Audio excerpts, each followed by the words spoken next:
নমস্কাৰ, আজি হৈছে 14 জানুৱাৰী 2025 মঙলবাৰ দিনটোৰ কেইটামান গুৰুত্বপূৰ্ণ খবৰ লৈ আহিছো। প্ৰথম খবৰটো হৈছে শিল্পী ৰাজীৱ শইকীয়াৰ অকাল বিয়োগত শোকস্তব্ধ ৰাজ্য।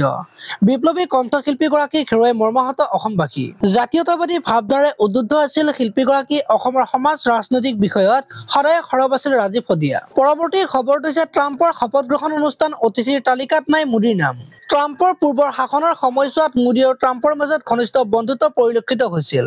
আনকি দুয়োগৰাকী নেতাই যৌথভাৱে আয়োজন কৰিছিল হাইডি মোদী অনুষ্ঠান। পৰৱৰ্তী খবৰটো হৈছে জৰুৰীকালীন অৱস্থাত ঘৰতে ল'ব পাৰিব প্ৰাথমিক চিকিৎসা।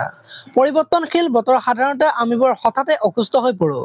সেই সময়ত যদি ওচৰত কোনো চিকিৎসক উপলব্ধ নহয়, তেন্তে সমস্যা জটিল হৈ পৰাৰ সম্ভাৱনা থাকে।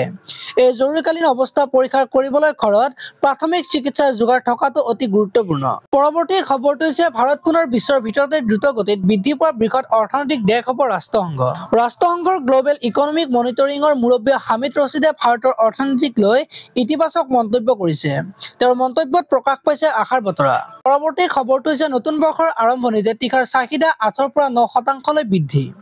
দেশৰ উদ্যোগ খণ্ডই বিশ্বৰ প্ৰেক্ষাপটত ফেৰ মৰাটো দেশবাসীৰ লগতে অৰ্থনৈতিক ক্ষেত্ৰৰ বাবে এক ভাল লগা খবৰ। এনে সময়তে দেশৰ তীখা খণ্ডৰ চাহিদা বৃদ্ধিয়ে অৰ্থনৈতিক দিশত সৃষ্টি কৰিছে আশাৰ সঞ্চাৰ। পৰৱৰ্তী খবৰটো হৈছে 1 লাখ কোটি টকাৰ আইফোন ৰপ্তানি ভাৰতৰ। আইফোন ৰপ্তানিৰ দিশত আশাব্যঞ্জক সঁহাৰি লাভ কৰিছে ভাৰতে। কেন্দ্ৰীয় চৰকাৰৰ পিএলআই আঁচনিৰ অধীনত ভাৰতে বিশ্বৰ ভিন্ন প্ৰান্তলৈ ৰপ্তানি কৰিছে আইফোন। পৰৱৰ্তী খবৰটো হৈছে শহুৰেকৰ ঘৰলৈ আহি দুৰ্বৃত্তৰ আক্ৰমণৰ বলি লখিমপুৰৰ যুৱক। ভোগালী বিহু উপলক্ষে লখিমপুৰৰ তুলসী প্ৰসাদ শইকীয়া নামৰ টেট শিক্ষকজন আহিছিল বটদ্ৰৱাৰ শহুৰেকৰ ঘৰলৈ। শহুৰেকৰ ঘৰ নোপোৱাৰ আগমুহূৰ্ততে দুষ্ট চক্ৰই অচেতন কৰি ধন সোণ, মোবাইল ফোনকে আদি কৰি সকলো লুটি নিয়ে। পৰৱৰ্তী খবৰটো হৈছে দেশত সেউজগৃহ গেছৰ নিৰ্গমন 7.93লৈ হ্ৰাস। ভাৰতত দ্ৰুত হাৰত হ্ৰাস পাইছে সেউজগৃহ গেছৰ নিৰ্গমন। বৰ্তমানলৈকে সেউজগৃহ গেছৰ নিৰ্গমন 7.93% হ্ৰাস পাইছে। 2020ৰ জলবায়ু সন্দৰ্ভত প্ৰস্তুত কৰা এক প্ৰতিবেদনত পোহৰলৈ আহিছে এই তথ্য। পৰৱৰ্তী খবৰটো হৈছে চিয়াচেনত ডিজিটেলি শক্তিশালী হ'ল ভাৰতীয় সেনা।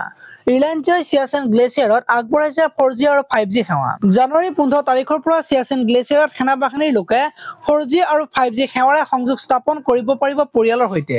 আজিলৈ ইমানেই। আপোনালোকে যদি ভিডিঅ'টো চাই ভাল পালে তেতিয়াহ'লে লাইক কৰিব আৰু এনেকুৱা ধৰণৰ খবৰসমূহ সদায় পাই থাকিবলৈ চেনেলটো ছাবস্ক্ৰাইব কৰি বেল আইকনটো প্ৰেছ কৰি দিব। ধন্যবাদ।